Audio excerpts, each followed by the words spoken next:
tried knocking, but there was no answer. That's all right. Can I help you with something? I'm just looking for my mom's stupid cat. Have you seen him? Can't say that I have. Oh, okay. Sorry to bother you, Mrs. Connors. Mrs. Connors sounds so formal. Call me Eve. Oh. All right. You know, the time when I was your age doesn't seem so far away to me. Well, I should probably look for my mom's cat.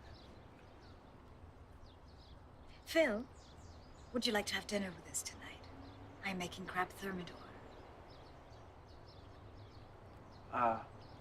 Sure. Dinner is at 7. Cool. Thanks, Mrs. Connor. I mean, Eve.